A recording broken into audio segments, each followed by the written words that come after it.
Magandang hapon po, Lourd de Veyra po. Mula Lunes hanggang Biyernes, ang dami laging in the mood to fight. Pero awat muna, today let's end the week right with a show called Afternoon Delight.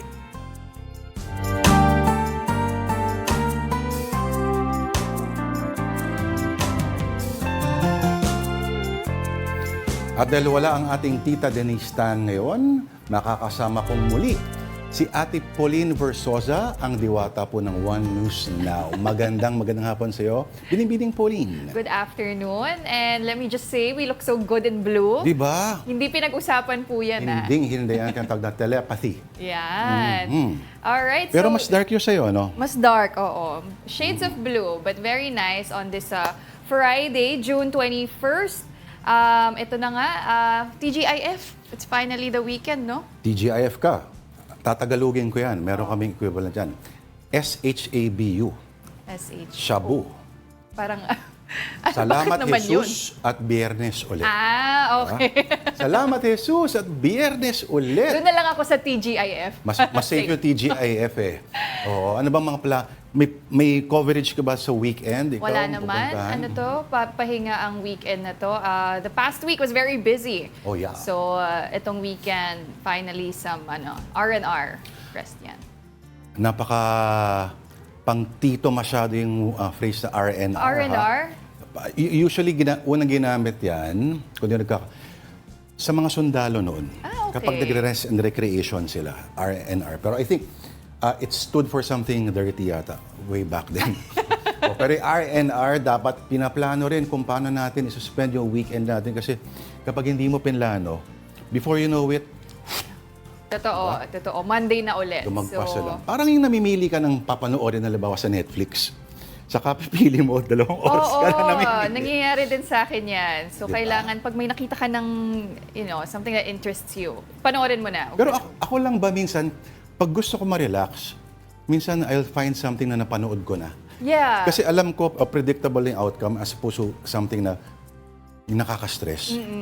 Or hindi Ganun ka ka pa, rin minsan. Oo, or sometimes baka ma-disappoint ka pa, 'di ba, na hindi maganda Ay, yung storyline. Nagsayang ka lang ng 30 minutes, 1 hour, tapos hindi pala maganda. So it's nicer to watch something you're familiar Di with. ba? Nakakainis, ano? 'Di ba? Ayan. Okay, but since it's Friday and this is Afternoon Delight, syempre meron tayong delight of the day. Oh, Anong wow. delight natin? Ano ba to? Mukha siyang footlong hotdog once upon a time. Pero ngayon, Ngayon, parang Rorschach test. Ito ay footlong hotdog. Kaya lang medyo nadisgrasya kasi sabihin natin na handling mishap. okay. Oo nga. Bakit na footlong? Ano bang significance ito sa araw na ito? Tita Pau. Ako, parang hindi ko ata alam. Ano nga bang significance niyan? Saan ba nanggaling din ang footlong hotdog? Siguro sabihin natin may nabitin doon sa mga Okay. maliliit na mga Okay, hotdog I know the sandwich. significance already pala. Sorry. It's Friday, June 21st, and we have this footlong because the significance is today is also the longest day of the year for us this 2024. Ayan. Dahil yan sa... Sa summer solstice. Yes. Okay, so Metro Manila is expected to have 13 hours of daylight.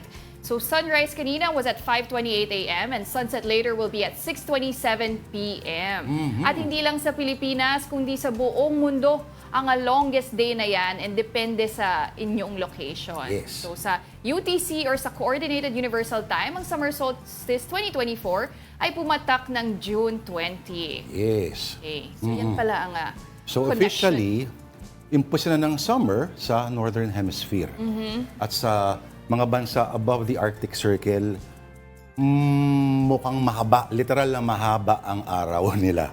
Nagkakaroon pa ba sila ng evenings pag ganon? Di ba may other countries, they never, it's daylight throughout the whole, May times na naman, puro gabi. Isipin mo, no? Pero, okay. Paano ba nangyayari ito? Kasi nagtitilt, di ba? Sa pag-ikot ng ating planeta, nagtitilt siya. Sa pagkakataong ito, natatapat yung tilt doon sa ibabaw, kaya matagal ang kanilang daylight. Kaya minsan, posibleng may mga naguguluhan doon ng mga nocturnal animals. Yeah. So, bakit ang tagal ng gabi? Ganun. Kaya si Batman, nagtatagal sa Batcave niya. Pero, ito yung Okay, footlong. yung footlong natin, kaya bang ubusin ng isang tao ang footlong hotdog? Kaya. Grabe naman, gutom na gutom. Especially mga Pinoy. Siyempre, mabenta to sa, lalo na yung mga people looking to satisfy their hunger. Kasi, di ba, nakakabusog naman talaga yan. Instead of buying two, just buy a footlong. Pero, kung dahil longest day ngayon, bakit kaya hindi pansit na lang yung binili natin? Pwede Di ba? naman. Di ako maangal, ha? Gusto ko lang malaman, okay. Para ma-emphasize talaga kung gaano ka-long Oo. yung longest day. Ito lagpas-lagpasan ng bun yung sausage niya. Right. Okay, ngayon, itong pinagbilhan niyan ay galing doon sa, sabihin natin, affordable burger chain. I'm not talking about the one with the bee and the clown, ha? Okay. Ito yung may pakpak. Okay. Hindi po paniki pinag-uusapan natin dito. May pakpak din kasi yun eh.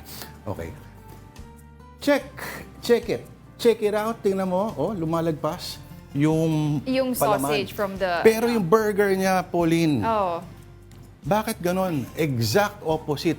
Di ba ang joke Alam na lang ko na. slogan Alam doon? na yung slogan nila. Anong slogan nun? Unang kagat, tinapay lahat. Okay. May karugtong pa yun. Ay, hindi ko na alam yung Pangalawang kagat, tinapay pa rin. tinapay pa rin. Oo.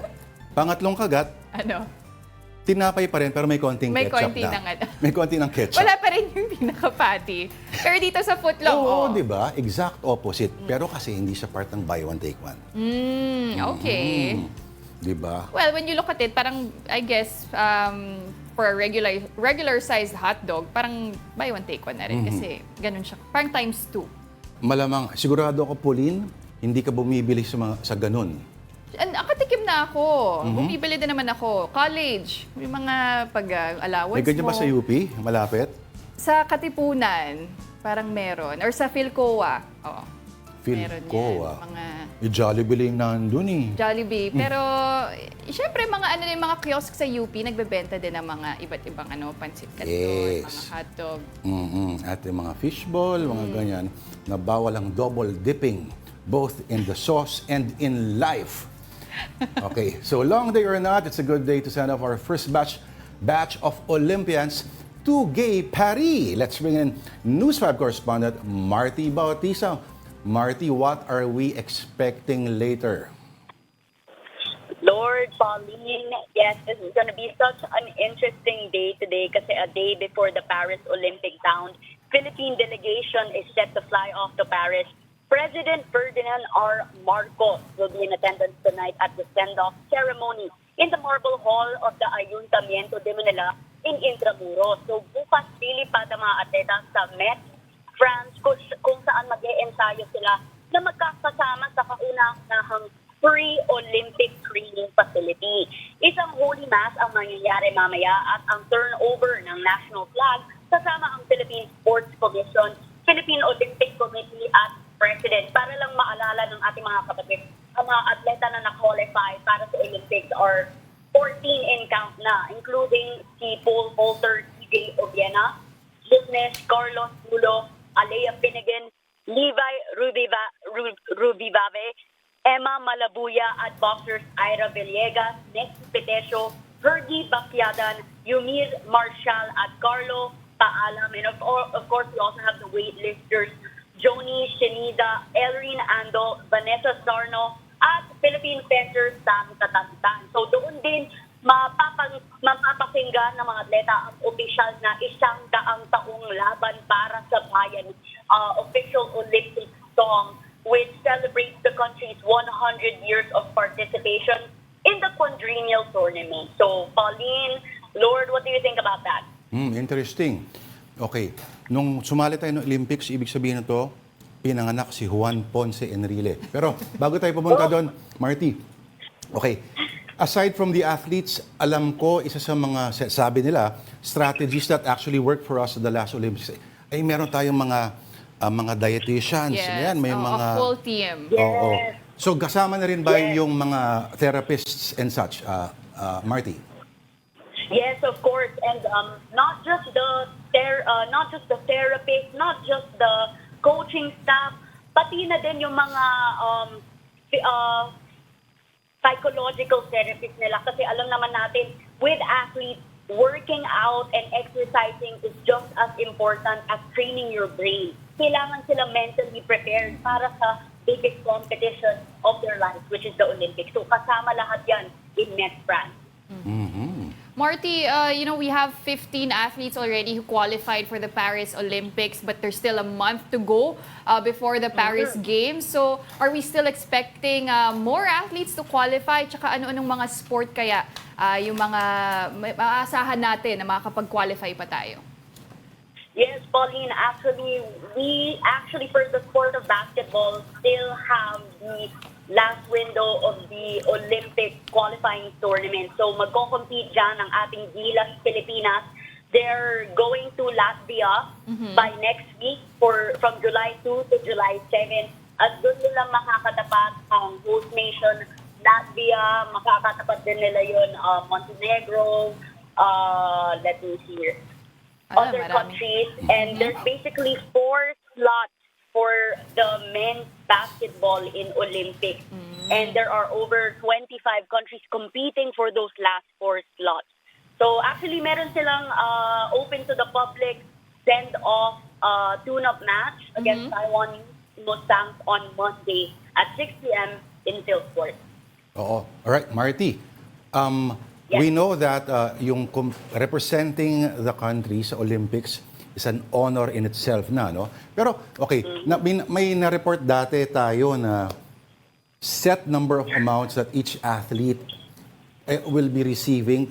On top of that, may mga dinagdag ba bang incentives na nabalitaan ka, if ever, Marty? For incentives, of course, each athlete has their own personal sponsors and partners.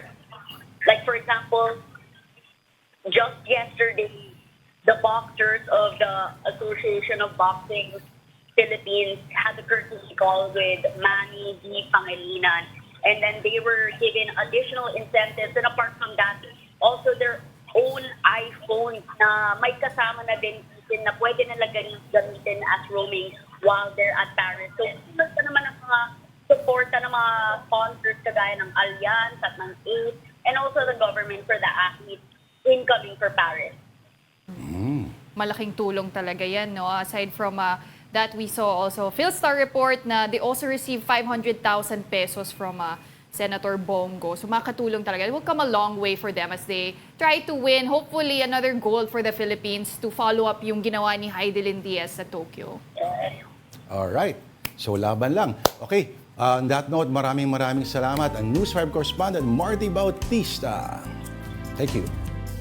And as Marty mentioned, MVP Sports Foundation Chairman Manny V. Pangilinan gives his all-out support to Filipino athletes in the Paris Olympics.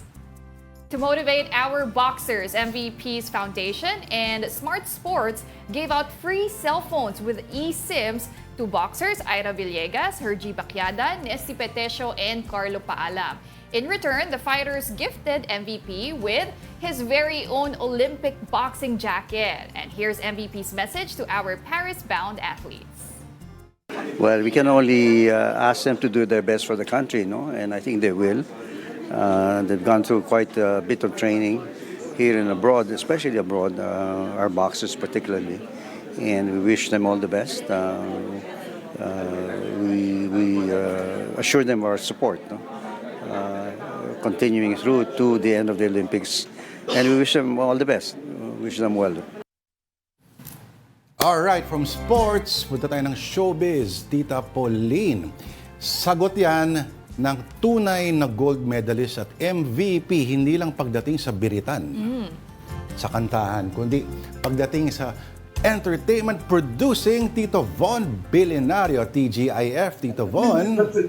Yes, Lourd and Pauline, TGIF. And syempre, TGIF din sa ating mga kapatid na nanonood ngayon ng Afternoon Delight. Syempre, no, ibabahagi ko na sa inyo ang may init na balita sa mundo ng entertainment. At syempre, unang-una na nga riyan, Lourd and Pauline, no, ito nga si Glock 9, ang tinaguri ang OPM rap icon ay naglabas na ng kanyang panibagong album. At ang title nga nito ay Sari Sari Story, no? Composed of 10 tracks na talaga namang pinag-isipan at pinagtrabahuan talaga ni Glock 9 kasama ang kanyang producer na si Raymond Marasigan. Siyempre nakakwentuhan natin si Glock 9 no, sa launching nga at listening party niyan kamakailan. At dito nga ibinahagi ni Glock 9 no, na yung mga kanta na nandito sa kanyang album ay binubuo ng iba't ibang tema. Merong tema tungkol sa mental health, merong tema tungkol sa buhay OFW, may tema tungkol sa pagbabayad ng utang sa mga iniidolo mo, at saka syempre tungkol sa sa wingang pag-ibig. Yan yung mga yan yung mga under ng mga 10 songs na na umiikot nga dito sa panibagong album ni Glock 9. At ang career single niya nga, yung Tinda ni Linda, na yan yung mga aabangan ng mga fans talaga ni Glock 9, no? Kung anong klase yung atake na ibinigay niya doon sa career single niya at sa iba pang mga awitin. Lourd and Pauline, ang kakaiba rito sa pinakabagong album ni Glock 9 ay kumpara sa mga previous songs or collaborations and albums niya, dito medyo mahinahon at medyo mabagal yung yung rhythm at yung pagra-rap niya. Kasi sabi nga niya, hindi na niya kaya yung mabibilis na rap, pero mas gusto daw talaga niyang mabigyan ng emphasis yung bawat lyric, yung bawat word at yung bawat rhythm ng kanyang piyesa. At syempre todo support ang kanyang kaibigan at producer nga ng album na si Raymond Marasigan na nandoon din sa listening party kahapon.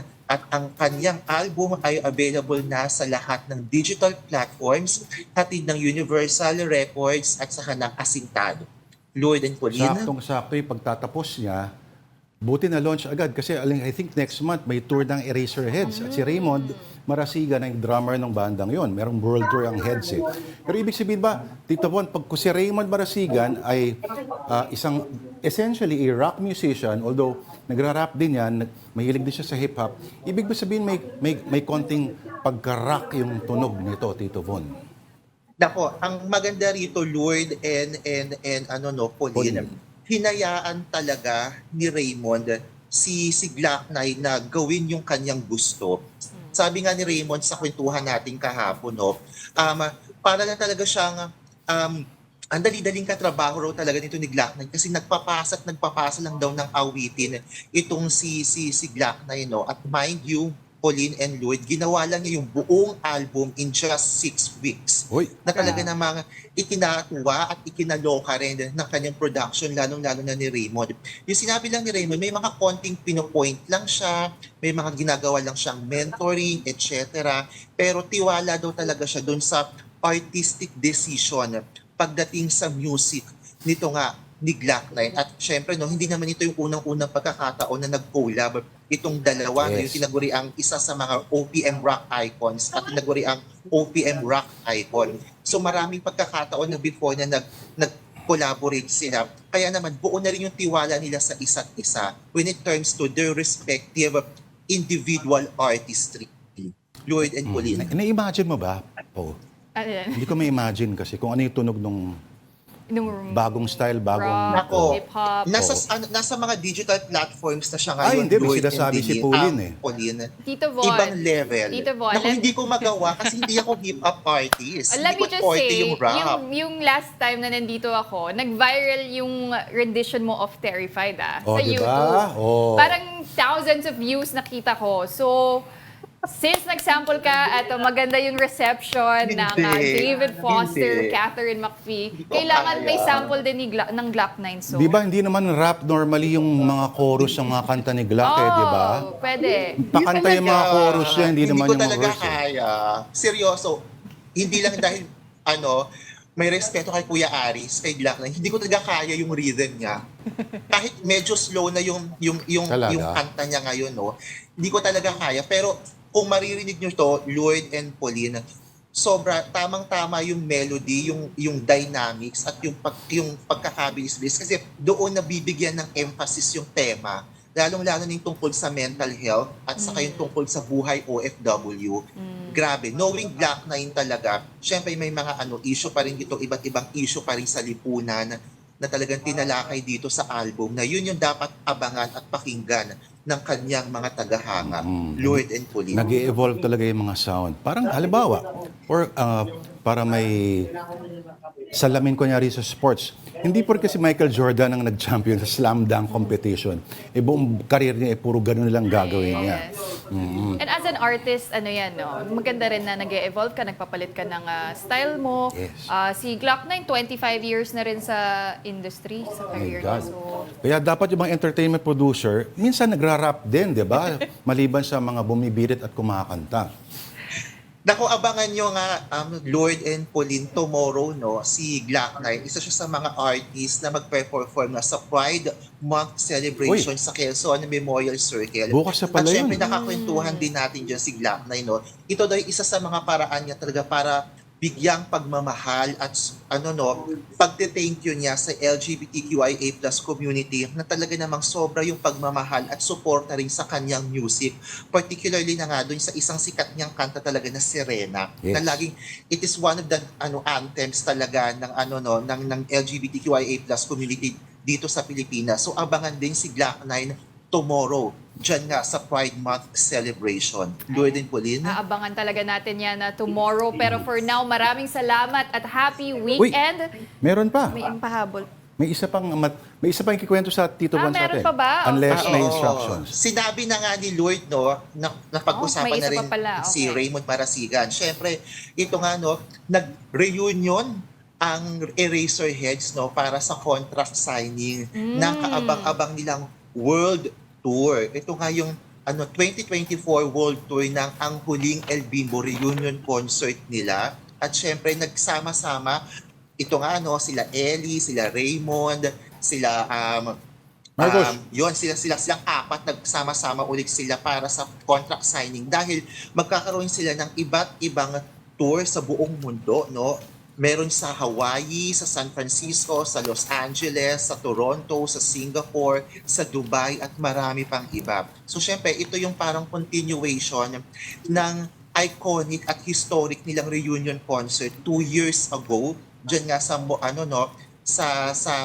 sa bandang South na talaga namang sold out, pinagkaguluhan. Then after a few months din noon, medyo may mga international na rin sila concert after nun. Pero ito talaga, considered world tour dahil iikot talaga sila sa buong mundo para sa mga fans ng Eraserheads. Yan, Lourd and Pauline. Kung saan may Pinoy, Yes. tutugtog ang heads. Okay, Yes. From heads, Pinoy, balita ka, may balita ka rin daw tungkol sa isang Korean or K-pop artist. Tama. Yes, ito na nga, Lourd and Pauline, talaga namang grabe, pinag-uusapan na ngayon at mainit na ngayon na topic sa social media ang pagpunta sa bansa ng isa sa mga hottest Korean actors ngayon, si Byun Woo-suk, na talaga namang kagabi, or I think kagabi, sobrang dinumog siya ng fans sa kanyang arrival dyan nga sa NAIA, May mga videos na lumalabas online. Ayan, pinapakita na nga natin ngayon, na sa labas pa lang ng NAIA, grabe na yung pagpunta, pagsigaw, palakpakan ng kanyang mga fans, na talaga namang inaabangan na itong pagpunta o fan meet nito nga ni Byun Woo-suk dito sa Pilipinas. So bukas gaganapin na yung kanyang fancon sa New Frontier Theater sa sa Araneta City sa Cubao, at ayon nga sa promoter na Pulp World, sold out na yung yung show, yung fan meet event. Kaya naman grabe rin talaga yung pagmamahal at suporta ng mga fans nito ni Byun Woo-suk. Syempre, si Byun Woo-suk ay nakilala ng fans mula sa kanyang mga hit series tulad ng Record of Youth, Strong Girl Namsoon, at ito nga yung latest, yung Lovely Runner. At saka sobrang love na love ng fans nito si Byun Woo-suk kasi kahit sobrang tangkad niya, sobrang parang sweet, sobrang gentle, etc. So yun talaga yung mga aabangan kung paano aamuhin at paano haharanahin ni Byun Woo-suk ang kanyang Filipino fans tomorrow nga sa Cubao, Quezon City. Lourd and Pauline? Ang tindi, Pero kahit gaano karaming security mo, Pauline, Oo. Walang match yan sa escalator na hindi gumagana. Hindi, mukhang daming pulis, baka kailangang Yes. para baka- magkasya lahat yun. And, di ba medyo narrow ang escalator? Kasi Baka it's a hazard also for beyond correct. uso. Or baka gusto niya ma-exercise after a long flight. Kita mo, yung daming fans, oh. Oo, Ba't natatawa si Bon? Bon, ba't natatawa ka? Hindi ko kinaya yung escalator talaga yung napansin mo na hindi umaandar. Baka gusto lang niya umagano ng steps niya. 'Di ba? 10,000 steps. Ito Or, si alam mo, Beyond. galing mo Hello, talaga. Nadia. Ano ka ba? Human kinetics major ka ba? Inanalyze it. No? Baka yung steps na target niya. Pero ito si Beyond Wusok, no? Gabi, close to 10 million followers din siya on Instagram. So, wow, talagang kilalang kilala, and I'm sure maraming ang excited na for his fan meet this weekend. So, Alright. Yes, Lourd and Pauline. Tito Von. ito na talaga. Maraming salamat at happy weekend, Tito Von Belinario, our resident entertainment producer. Weekend. You're watching Afternoon Delight here on One News. More stories for you after a quick breather. And as we go on a break, we pay tribute to the great Donald Southerland. Now, I'm waiting for reports from some of you. Funny, I'm not joking. This is my job. heartbreaking, I don't know if I love you anymore. and casually cruel. Contain it. With his distinct voice and appearance, Donald Southerland played scene-stealing characters throughout a career that spanned more than half a century. I think of myself as an artist, and I take it very seriously.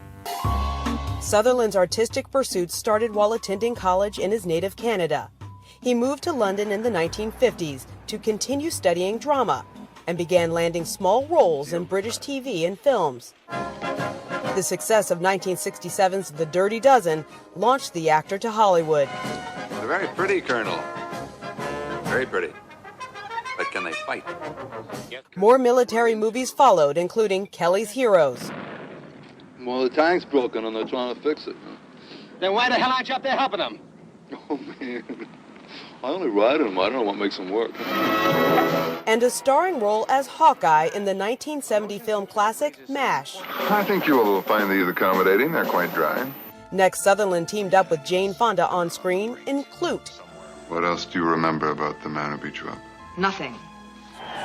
Captain, I have a dream. I have a dream. And off-screen to produce a documentary protesting the Vietnam War. There go the 20mm cannons, there go the rocket pods, there go the anti-personnel fragmentation bombs, and I count 12. Water buffalo down and kicking. Sutherland's versatile talent kept him busy in roles ranging from a pot-smoking professor in Animal House I won't go schizo, will I?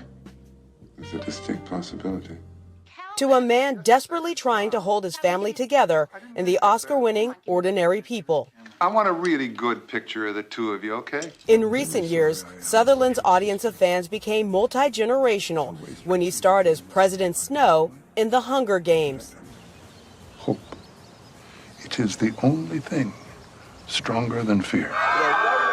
The actor liked the message of the successful franchise. It's an opportunity to catalyze the revolutionary potential in young people, and given the mess this world's in, that's really important. Southerland passed on his love of creating entertainment to his son Kiefer, as well as 4 other children who all work in front or behind the camera. When he received a star on the Hollywood Walk of Fame in 2011, Southerland reflected on his extensive career.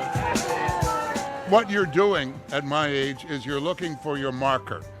And why I am so filled with happiness and joy is because you guys have given me my marker.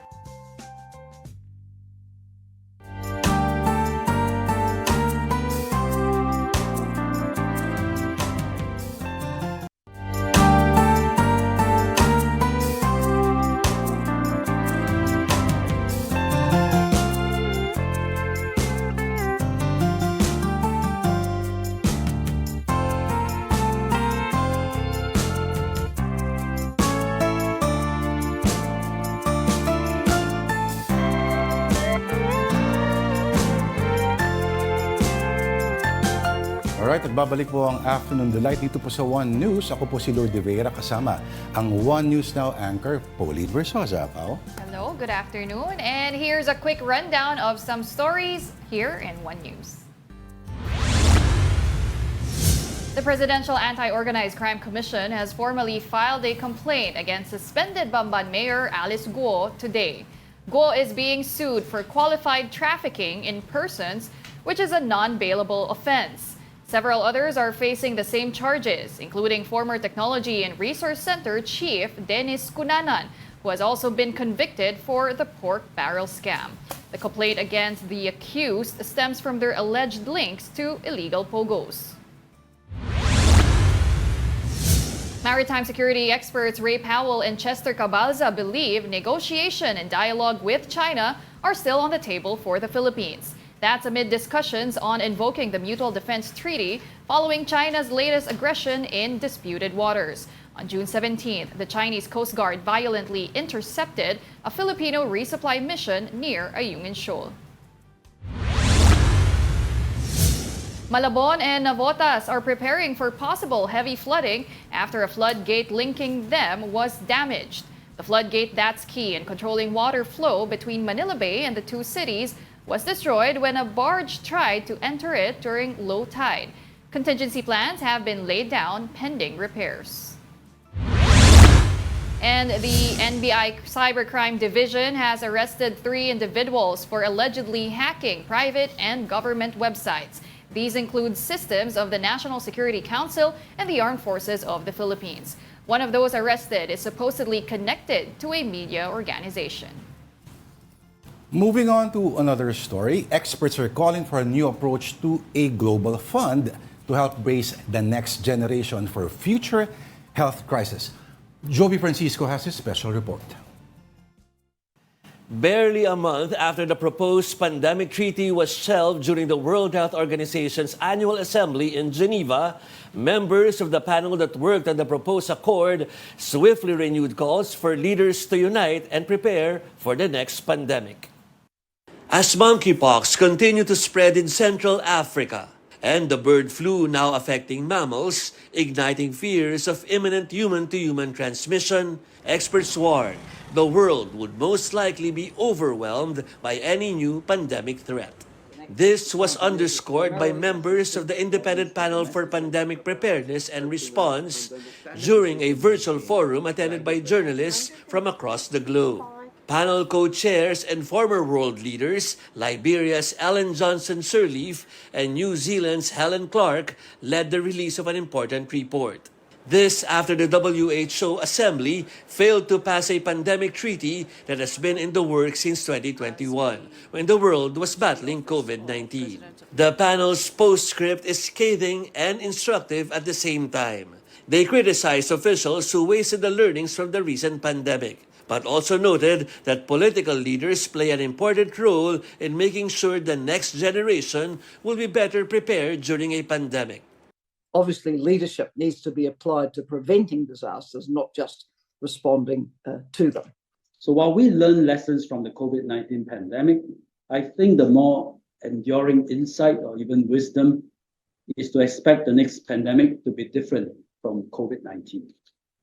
We need to be prepared for the worst case scenario, meaning the next pandemic could be as severe as SARS and as transmissible as an influenza virus.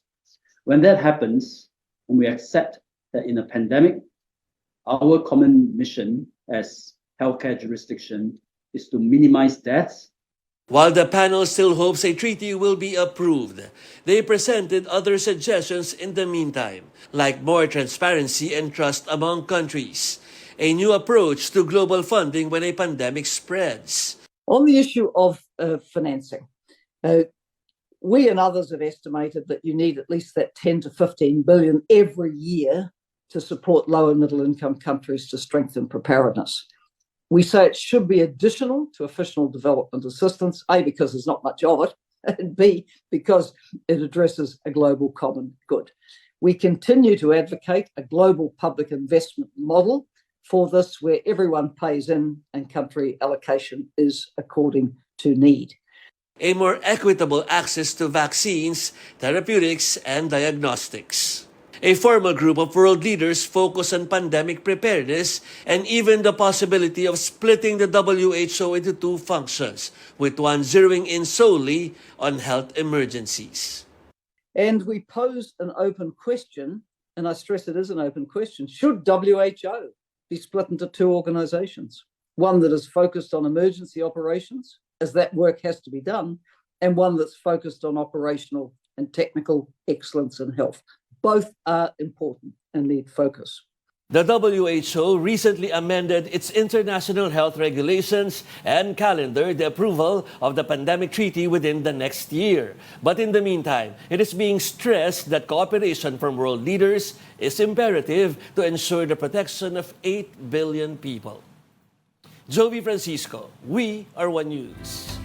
Alright, dahil may usapang health na rin tayo, Pauline. Maliban sa pinatabi natin yung footlong hotdog, baka husgahan tayo eh. May bago kayong aabangan tuwing Saturday, Sabado sa 1PH. Yan po ang Doctor Next Door or Doc Next Door. Kasama po si Doc Dex. Sorry, one more time. Wala kasi yung footlong eh. Wala yung footlong. Si Doc Dex Makalintal. Good afternoon, Doc. Sir Lourd. Welcome to Afternoon Delight. Thank you. Hi, Hello, Doc. Thank you for having me. Si Doc ay lifestyle doctor. Yan. Okay. Ngayon, yung mga tinatawag na lifestyle diseases, mukhang, Doc, sa isang tingin pa lang ba, alam mo na, itong taong to, Hindi maganda ang lifestyle. yes, ganyan. Well, depende. No? May mga, pwede lang natin masabi, oy, may risk siya na magkaroon siya ng lifestyle diseases. Pero sa isang tingin, sasabihin natin na, ay hindi, may sakit na to. Hindi agad. Talaga? Kasi for all we know, kahit mataba siya, healthy naman yung loob niya. And for all we know, payat man siya, pero hindi healthy yung loob. Daming ganyan. Madaming ganyan. May tinatawag na skinny fat. Meron din naman na healthy fat. So, Skinny fat? What is skinny fat? Skinny fat, yung payat siya, pero puro taba yung nasa loob niya. Parang, Pwede pala yun? Pwede yun. Kasi ang katawan natin ay composed, yung weight natin actually is composed of four different types. Kasi dyan yung water weight mo, muscle weight mo, bone, and then yung fat. So, if your body fat percentage is so high, than your muscle mass, maaari ka magkaroon ng problema sa health mo in the long run. Yung iba naman, mataba nga sila, pero more of muscular naman sila. So, mas okay yun. Yung iba, mga baby fat. Ano ba yung mga particular lifestyles talaga na hindi maganda? I know marami yan, especially in this generation, dahil the accessibility of fast food, diba? The fatty food, ganyan. Pero ano ba exactly yung masasamang lifestyle na yan? Doc, before you answer, you have to, I feel attacked sa question mo. Sorry. Okay. Hindi, kasi kahit ako conscious din ako, especially as we get older. Pati dumadami yung cases, I heard of yung mga colon cancer, di ba, Doc? So, and most of those daw are, by lifestyle? Yeah, lifestyle naman talaga. No? Malaki talaga yung factor ng lifestyle natin sa ating mga sakit. So, kasama dyan, unang-una, bisyo. Sigarilyo, alak, yan ganyan. Lahat naman tayo yata guilty nakatikim ng alak to begin with. No? And then, kasama din dyan yung kulang sa tulog. Sa payo. No? Pangatlo, kasama din dyan yung stress sa trabaho. No, sabi nga lagi natin sinasabi, trabaho tayo ng trabaho, pero kung papatayin din naman tayo, hindi rin maganda yon. Kasama din dyan yung poor physical activity or yung walang physical activity. And then last one is yung food. No, maraming schools of thought sa pagkain, pero nag-agree ang lahat ng mga tao na if we limit simple sugars and processed foods, mas magiging healthy tayo. So yeah. Sinasabi mo lagi na ang basihan talaga ng health ay yung intake, yung nutritional intake. Pero, Doc, may isang, magiging, based on surveys mo, ang magiging next president pa rin ulit ng Amerika. Si Donald Trump, classic example ng pagsuway ng lahat except for hindi siya umiinom. Kung makita mo, fast food ang nutrition, ang diet talaga niya. At hindi nag-exercise. If you call golf regular exercise. Pero iba yung, may ganun bang mga kaso na parang freak of nature, Doc? May ganun. May itiyatawag natin na mga outliers. No? So, maganda siguro yung genes nila na napoprotektahan pa rin sila kahit paano. Pero meron din naman mga outliers na kumakain ng lahat, gulay na lang kinakain, pero nagkasakit pa rin. So, ito yung mga tinatawag natin nga na outliers ng mga tao. So, kaya sinasabi natin, kinakailangan pag-ingatan talaga natin yung health natin. Hindi kasi maaring nakachamba sila sa lottery na yon. Pero pero karamihan ng mga tao hindi. So doon pa rin papasok yung lifestyle change natin kung hindi talaga maganda yung lifestyle. Doc, what particular diseases ba yung kailangan i-watch out for? And what can we do, syempre, to paggandahin nga yung lifestyle para i-avoid yung mga yun? Number one is the number one risk factor din na maaaring mapunta ang lahat ng tao by 2050. Ayon sa mga surveys at saka ayon sa mga pag-aaral. By 2050, pwedeng half of the population would be obese. So that's number one. At yung obesity natin, pwede na siyang maging linked sa napakaraming sakit. Hypertension, diabetes, sakit sa puso. And yung sakit sa puso, kung titingnan natin, mula pa noong 1997, 1998, tumataas na yan, nakikreep na yan. At yan yung nangungunang dahilan ng pagkamatay ng mga tao. Mula pa noon hanggang ngayon. Nagkaroon na tayo ng pandemya ng COVID-19, pero sinasabi, lahat din ng COVID-19 yung mga namamatay. Pero hindi eh. Ang naging top pa rin natin is heart disease. So, doon pa rin talaga tayo mag-system. Susunod lang dyan yung mga cancer, diabetes, hypertension. Pero ang pinakamataas pa rin is heart disease. Okay. Doc, about that C word na ginamit natin, ito ba talaga ay sabi ng, hindi mo alam kung saan ang gagaling ang cancer. Sabi nila, may isang school of thought na gano'n. Sabi sa intake din natin. Pero, you have people na parang, inaingatan yung intake nila pero nadali pa rin. Bawa. Ang nanay ko, nagka-lung cancer, never smoked a day in her life. Walang lahi, walang history, family history ng ganun. Pero meron pa rin. Part pa rin ba ito ng lottery? Yeah, part pa rin siya ng lottery. Kasama pa rin siya. Kasi meron tayong mga tinatawag na oncogenes and meron din tayong tinatawag na tumor suppressor genes. Think of it na yung oncogenes natin ay parang silinyador ng sasakyan mo. No, kapag ka tinapakan mo yan, pwede kang umarangkada. No? And then yung tumor suppressor genes, nandiyan yung handbrake mo at saka nandiyan yung pedal brake mo. So kapag ka na-turn on yung oncogene na yun, pwede kang magkaroon ng cancer. At kapag ka na-turn off si tumor suppressor gene. No? So kapag ka hindi ka nakatapak doon sa tumor suppressor gene mo at nakatapak ka doon sa silinyador, wala, dire-diretso yung cancer. So the question is, ano yung magpapatapak sa'yo doon?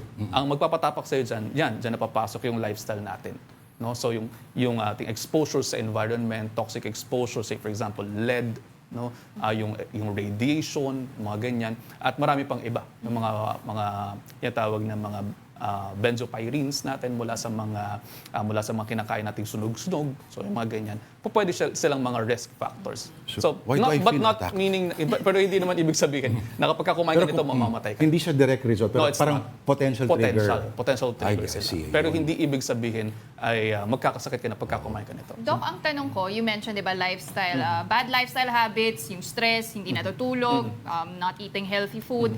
Pero let's face it, nowadays kasi, ang hirap din naman i-avoid, no? Diba? Busina ka naman. Yes. Hindi, ako rin naman guilty doon. Diba? When you overwork yourself, you get stressed. Yung food din, yung mga healthy food, yun paminsan yung mahal. Yun na nga eh. I think dapat nga magkaroon tayo ng paradigm shift din na, narito na siya. No? Ano bang dapat natin gawin? So ang suggestion lagi natin is, we go down to the communities. And that's what we want to do.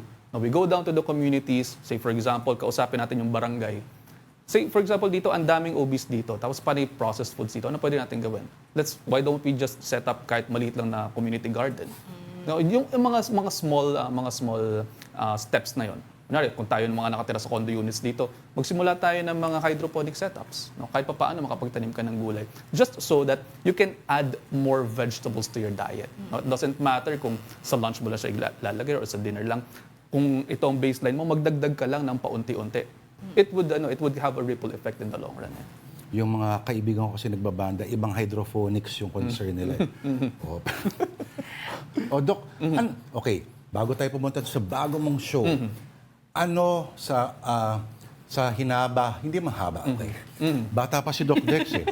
Pero ginawa mo naman in your years as doctor, ano yung number one na pinakaunang tinatanong sila ng mga tao kapag, alam ba, nasa party ka, so you're a doctor. Doc, alam mo parang hindi sila naiyang itanong na professional. Yeah. Yes. Healthy ba to?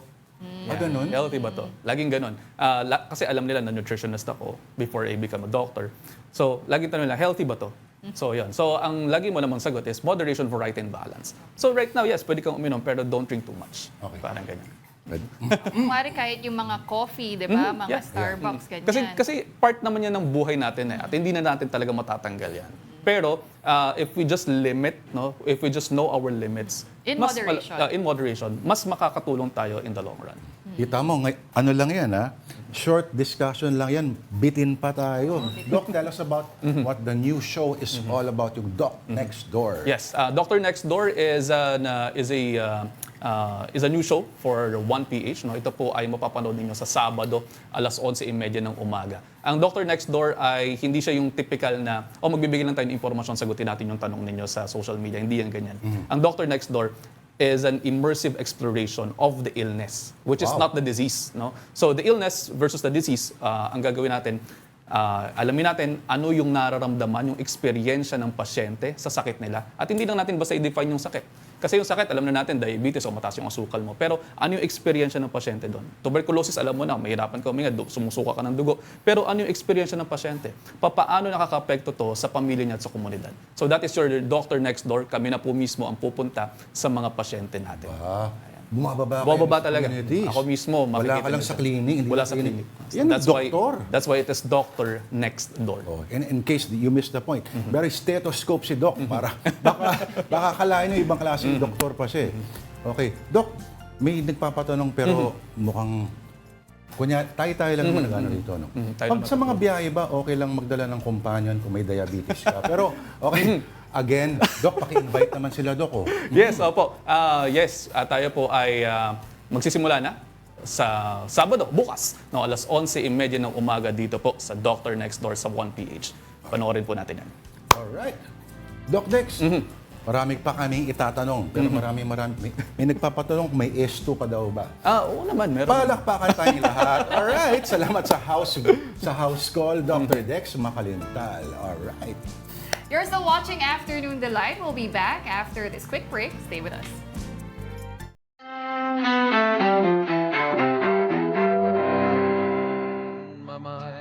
June 21st, 1964.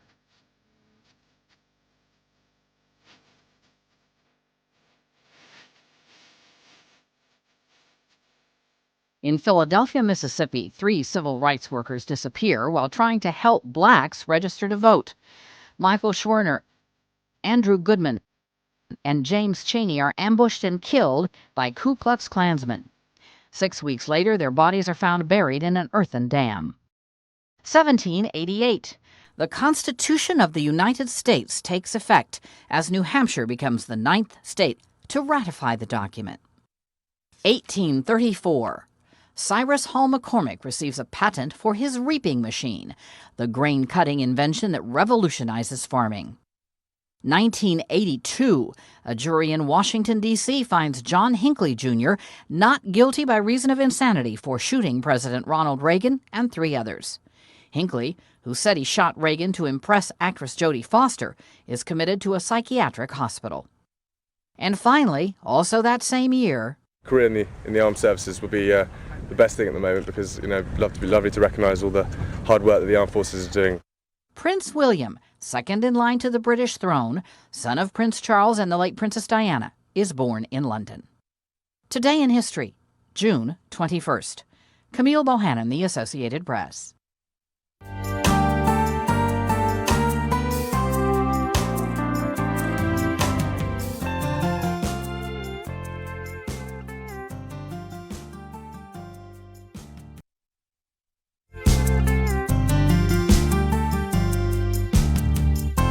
We are back. I'm still Lourd Veyra with Miss Pauline Versosa.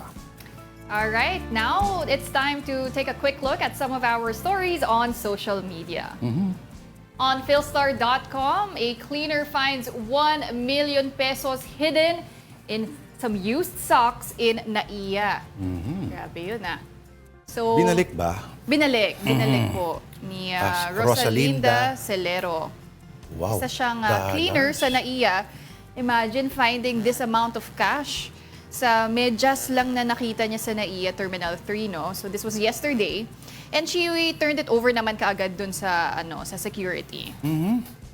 Pero buti na lang. Nandiri kaya siya nung una sa used socks. Kasi alam mo naman used socks minsan, di ba? Meron silang mga may amoy or yes. Ew. Ayan. Pero inaalam pa nga ng Manila International Airport Authority yung kung sino nga ba yung owner nitong cash kasi it's possible that the owner may have tried to smuggle the money out of the country. Kasi that's bawal like, yan. oo. Hanggang Di ba may 10,000. limit? Yes. $10,000. US dollars. Ako na bahala rito. Sorry, okay. So, Okay. Pero siya ay pinarangalan. yes, for her honesty and ayan, tinurn over pa rin. Pero Yung ikaw, dollars yan. Pauline, kung ikaw yan, ibabalik mo yan. Oo naman. Oo naman. I believe in karma. Paano kung yung perang yun pala dapat ay gagamitin halimbawa sa pogo, mga operations at para i-expand yung torture chamber nila? Well, ayun naman, tinurn over naman sa security. So bahala na yung agency natin to tignan kung sino talaga yung owner. But okay, moving on to our next story on social media, still on philstar.com. EJ Obiena wins gold in a Poland tournament. Grabe si EJ Obiena. Mag-Olympics na lang nanalo pa. Diba?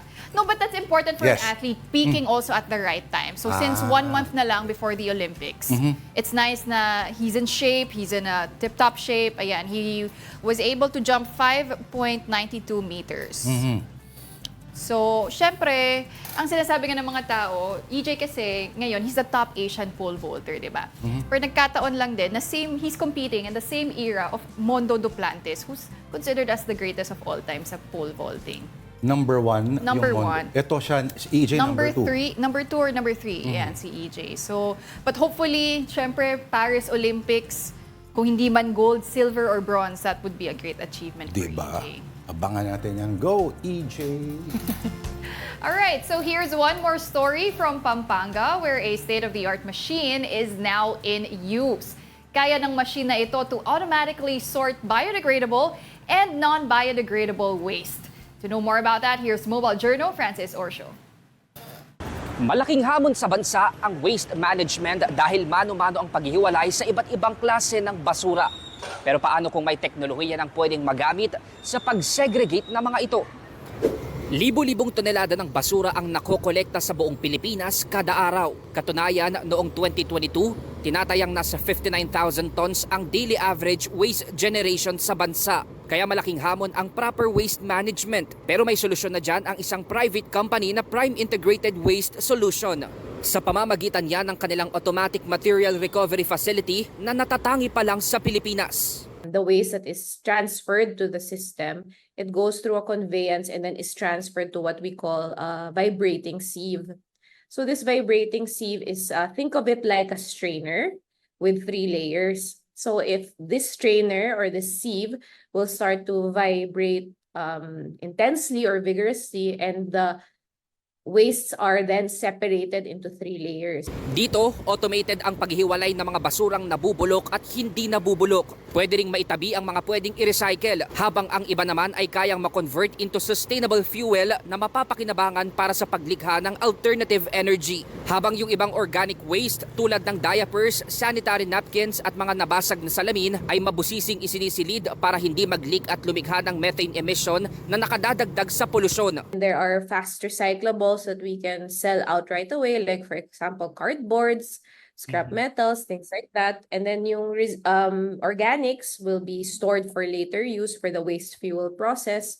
And then may mga residuals tayo that will have to be set aside already. Sa ngayon, meron ng automatic material recovery facility ang Pampanga at Cebu. Gumagamit sila rito ng iba't ibang high-tech na makinarya tulad ng vibrating sieves, balers, shredders at complex conveyance system. Sa tulong nito, napipigilan daw ang posibleng paglikha ng 330 tons ng carbon emission o polusyon sa buong Pampanga kada araw. Plano naman ng Prime Integrated Waste Solution na palawigin pa ang ganitong teknolohiya sa iba pang lugar sa bansa at magkaroon ng smaller version para sa mga barangay at munisipalidad. Ang ganitong teknolohiya, malaking tulong para sa kalikasan. Pero tandaan na tungkulin pa rin natin maging responsable dahil tayo rin ang magdudusa sa masamang epekto ng nalikha nating basura. Mobile journalist Francis Orsio po, hatid ang mukha ng balita. Alright, Pao. Saang barangay ka man nakatira, malamang may nakita ka ng kakaibang sign mula kay mayor, konsihal, o kay kapitan. Have you seen these signs. Ito na po ang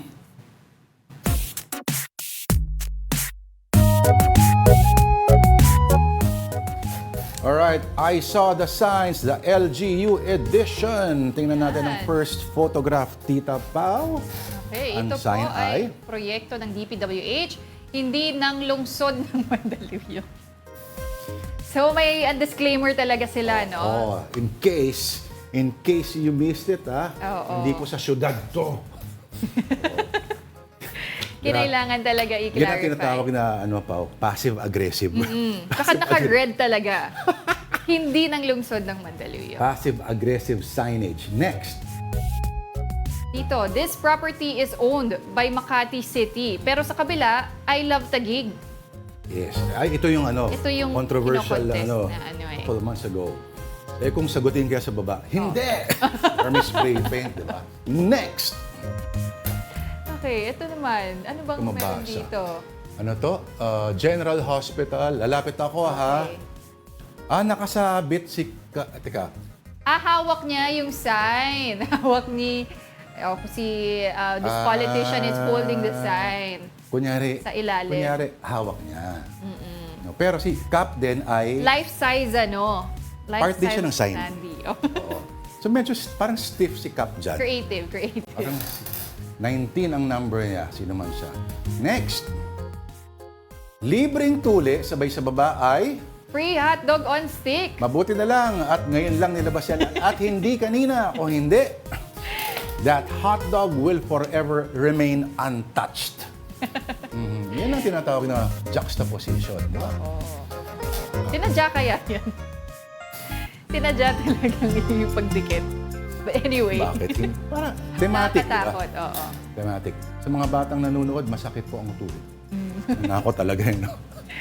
Alright, and that's it for Afternoon Delight this week. Thank you so much for joining us this Friday. Happy weekend to everyone. I'm Pauline Verzosa. And I'm Lourd de Veyra. Favorite ng Tita Denise mo ang Friday as a day. Join us again Monday, 2 p.m. A great long afternoon because of the summer solstice. And have a delightful weekend, everyone.